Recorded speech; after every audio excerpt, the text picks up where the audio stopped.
The space exploration ship Aurora's wing drifted quietly through the endless darkness of space, its silver hull reflecting the faint light of a nearby blue star. Inside the ship, the crew prepared for landing on Eltara 9, a newly discovered world that had sent strange rhythmic signals into deep space 6 months earlier. For the scientific community, Eltara 9 was the greatest mystery of the decade. For Dr. Ethan Ward, it was just another planet, until destiny decided otherwise. Ethan wasn't a soldier or an explorer.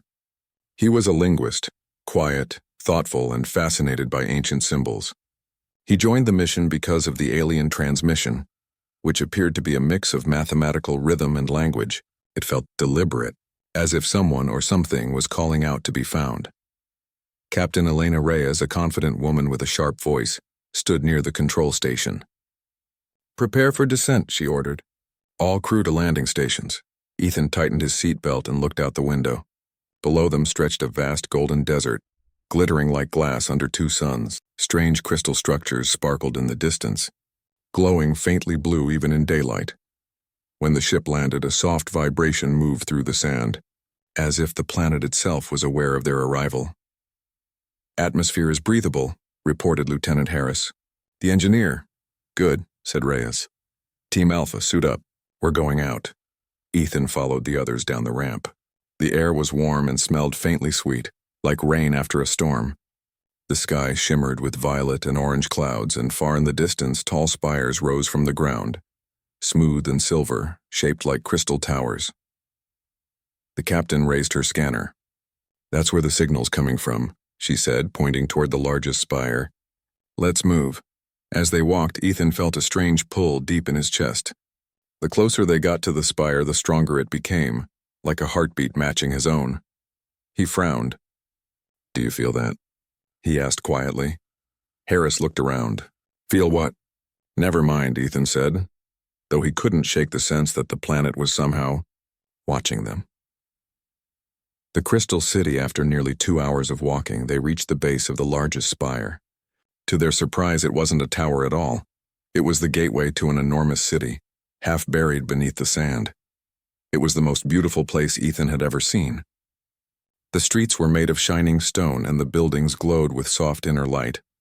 Blue energy pulsed through transparent channels that ran like rivers along the ground. Hundreds of tall, slender beings stood waiting. Their skin shimmered like liquid silver, and their eyes glowed softly like stars. They wore robes that moved like waves, though there was no wind. The crew froze. "My God," Captain Reyes whispered. "They're intelligent." "They knew we were coming." Ethan's heart pounded. He tried to speak, but words failed him. At the center of the crowd stood a single figure taller than the rest, an alien queen. Her presence filled the air with calm power.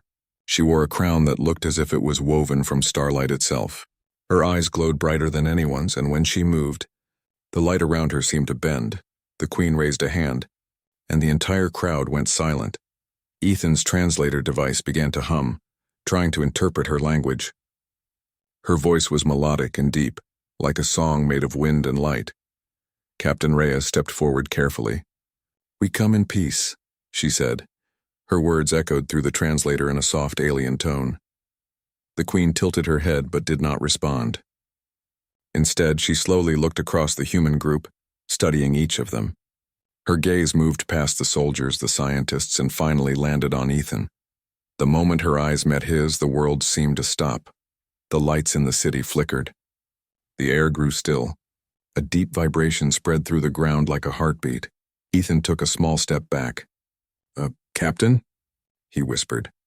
Then, to everyone's astonishment, the queen lowered herself onto one knee. The sound of her people gasping echoed through the air. One by one, every alien knelt down, bowing their heads toward Ethan. Ethan froze. What's happening?" Reyes stared, completely stunned. I have no idea." Even the translator fell silent, unable to process the sudden action. The queen kept her gaze on Ethan. When she finally spoke, her voice was filled with awe. The translator stuttered before producing words. "At last, the light has returned." Ethan blinked. "What light?" "I don't—" Before he could finish, his right hand began to glow softly with a faint golden light. A small pattern appeared under his skin. like an ancient cymbal pulsing in rhythm with the planet's hum. Captain Reyes stepped closer. "Ethan, your hand, what is that?" "I don't know," he whispered, his voice shaking. "I didn't do anything." The Queen slowly stood again. She walked toward him with elegant steps, each movement smooth as water. When she was only a few feet away, she spoke again. This time not through sound, but directly inside his mind. "You carry the mark of the first light." Ethan froze. "What did you just wait, did you?" Her eyes softened.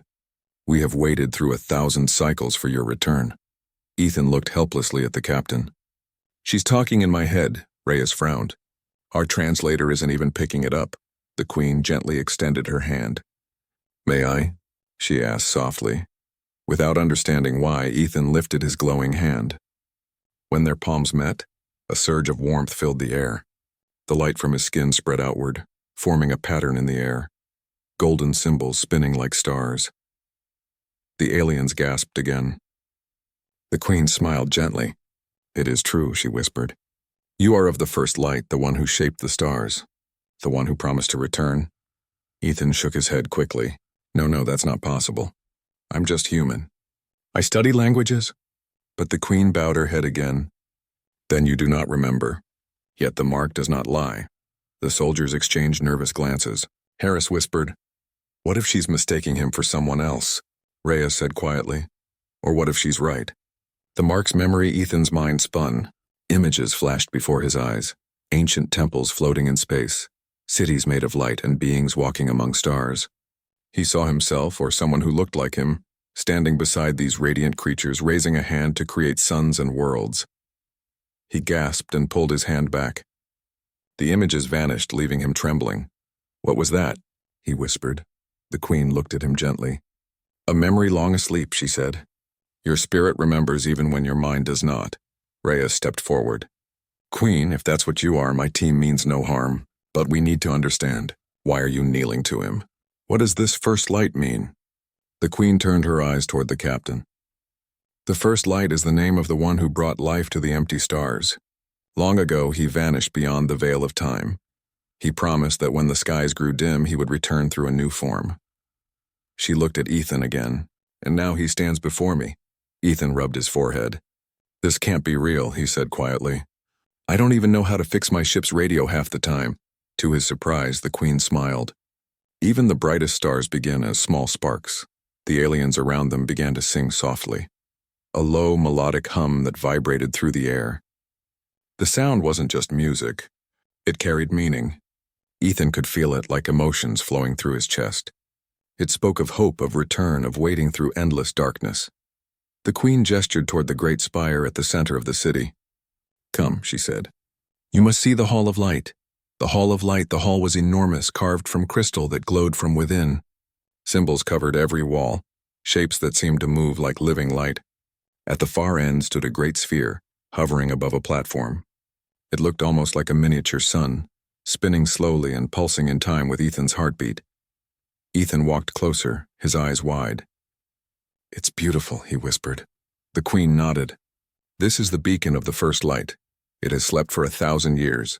It awakens only in your presence." As if responding to her words, the sphere brightened. Rays of gold and silver filled the room. The soldiers shielded their eyes, but Ethan couldn't look away.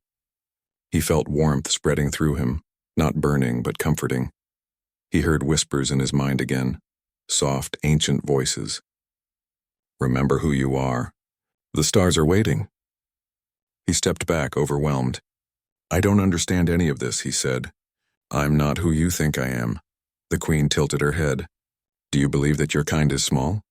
Ethan looked at her, uncertain. She continued gently. "Humanity was born from the dust of ancient stars. The spark that gave you life came from the first light himself. You are his echo, his children, and his hope." He swallowed hard. "So you think humans are connected to your creator?" "Yes," she said simply. "And you carry his light most clearly." Ethan didn't know what to say. He had come to study language, not to be worshipped as a god.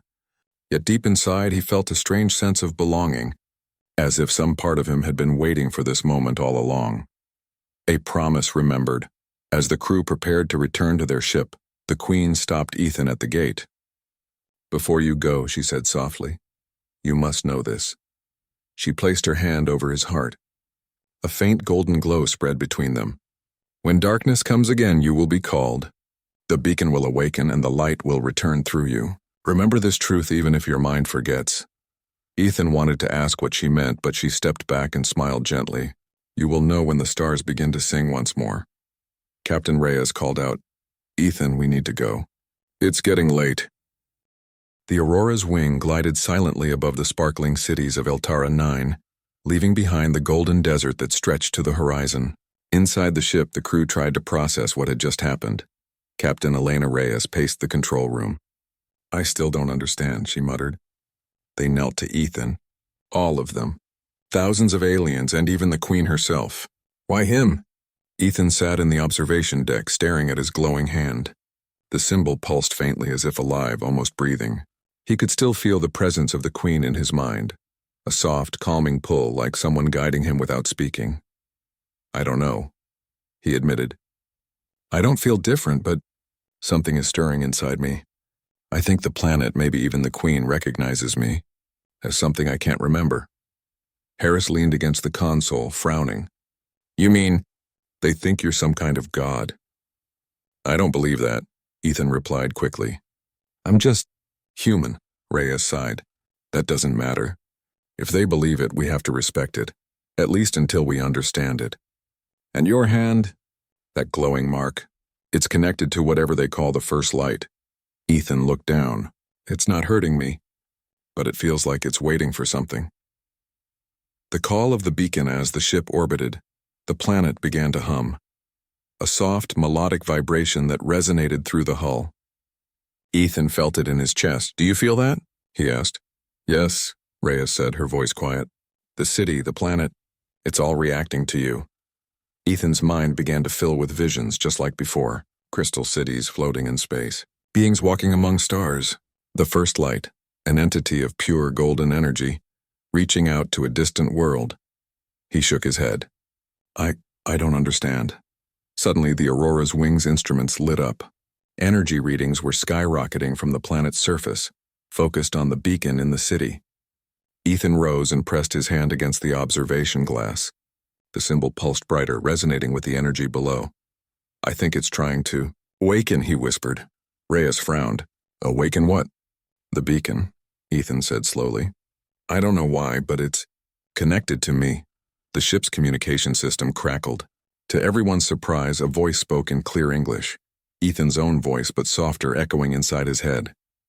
"Come, the time has come." Harris jumped. Was that him?" Ethan shook his head, pale. "It's me, somehow. But it's not really me. It's like I'm remembering something I never lived." Reyes put a hand on his shoulder. "Ethan, whatever this is, it's bigger than us. We have to see it through." Ethan swallowed and nodded. I'll try." Returning to the city. The Aurora's wing landed gently near the glowing spire. The aliens had not moved. They waited silently, bowing as Ethan stepped out. The Queen approached him again. "You have returned," she said softly. "The time has come for the first light to awaken fully. Will you step forward?" Ethan hesitated. I don't know if I'm ready." The Queen smiled. "You are ready, though you may not believe it. The light has chosen you. It has always been waiting." Taking a deep breath, Ethan stepped toward the Hall of Light. With each step, the glow on his hand grew brighter. Symbols appeared on the sand beneath his feet, glowing gold. The aliens followed silently, forming a path of light. Inside the Hall of Light, the great sphere hovered, spinning and pulsing with energy. Ethan felt drawn to it, as if invisible threads were pulling him closer. "Place your hand on the beacon," the Queen instructed. Ethan did as she said. The sphere responded immediately, spinning faster and sending waves of golden energy into the room. Symbols from his hand merged with the light, creating intricate patterns that danced across the walls. He heard the voice again. "You are the bridge. You are the spark that binds the first light to this world. Trust yourself." Ethan's chest ached, not with pain, but with emotion. He felt connected to everything, the city, the Queen, even the stars above. He understood somehow that this was not power to control, but power to restore. The awakening. The light from the beacon grew stronger, filling the entire city. Crystals along the streets vibrated and shone, casting soft reflections across the desert. The aliens gasped, but they did not kneel this time. They stood in quiet awe. Ethan felt energy coursing through him, and a warm voice echoed in his mind. The darkness is not yet gone, but the light returns. Through you the balance shall be restored. He opened his eyes. The sphere above was now a miniature sun spinning with life. Symbols from his hand floated around him, forming constellations that had never existed in the human sky. "This is amazing," Harris whispered. Ethan nodded, though he felt overwhelmed. I think I understand now. I'm not a god. I'm just part of something bigger. The first light exists in all of us, and it has chosen me to awaken it here." The Queen stepped closer. "The light has recognized its own reflection. Through you, humanity and Eltara 9 are connected. This is why you were chosen." Ethan looked around. The city shimmered as if breathing. The alien's energy pulsed in sync with the beacon. He realized the truth. It wasn't about power, worship, or control. It was about harmony, a message across the stars. After the beacon stabilized, Ethan felt a gentle pull in his mind. The Queen's voice was calm yet urgent. "The light must reach other worlds. There are places in the galaxy where hope has faded. You will carry the signal not as a ruler but as a guide. Humanity's spark is stronger than you know. You are its guardian." Ethan's hands glowed again, bright enough to reflect across the crystal walls. How do I do that?" he asked. The Queen smiled. "By believing, by trusting, by carrying the light into darkness." She gestured to the city around them. Crystals and structures rose higher than before, forming towers of shining energy that pulsed in rhythm with Ethan's heartbeat. The light streamed outward into space, sending a signal that would reach other worlds, calling them to awaken. Ethan felt tears in his eyes. He had never expected to carry such responsibility. He had never expected to be part of something this magnificent. Yet here he was, chosen by destiny and trusted by an alien race older than memory. "Remember," the Queen's voice echoed softly, "you are human. That is enough. That is all that is needed." The human spark over, the next few hours, Ethan learned to feel the energy of the beacon and the city. He could sense the aliens' joy, their awe, their hope. Their connection to the first light was not blind worship. It was recognition of a truth that transcended species. That intelligence, curiosity, and compassion could shape the stars themselves. The aliens had waited for him, yes, but it was not because he was perfect. It was because humanity itself carried the spark of creation, the same spark that the first light had left behind. Ethan walked among the aliens, shaking hands, or rather, touching energy pads on their wrists. Each contact sent ripples of light through his body, connecting him to thousands of minds. He realized that the first light had not chosen him alone. It had chosen humanity to rise alongside the stars, to bring hope wherever it was needed. Captain Reyes watched quietly. "I always knew humans were capable of amazing things," she said softly. "But I never imagined this." Ethan smiled faintly. "Neither did I, but I think maybe it's time we did." A new beginning. When the sun set over Eltara 9, the city glowed like a constellation on the desert floor. The Queen approached Ethan one last time. "You have awakened the light," she said. "The first light has returned, not as a being, but as a connection between your kind and the galaxy. Remember this. Every choice, every act of hope strengthens the light." Ethan bowed, not in fear, but in respect. "I will do my best," he said. The Queen nodded. "Then go. The universe awaits." As the humans boarded the Aurora's wing, the aliens gathered in the city, their energy pulsing gently. The beacon's glow remained strong, a reminder that the first light was not gone, and that humanity had a place among the stars. Ethan looked out the window at the glowing city. He touched his hand one last time. The golden symbol pulsed soft and steady like a heartbeat. "We are ready," he whispered. The ship lifted into orbit. Beyond the horizon, new worlds waited, some dark, some bright, some forgotten by time. Yet now humanity had a spark, a bridge, a reason to shine. Ethan smiled. For the first time he felt the weight of destiny and the joy of purpose. And somewhere across the galaxy the stars began to hum.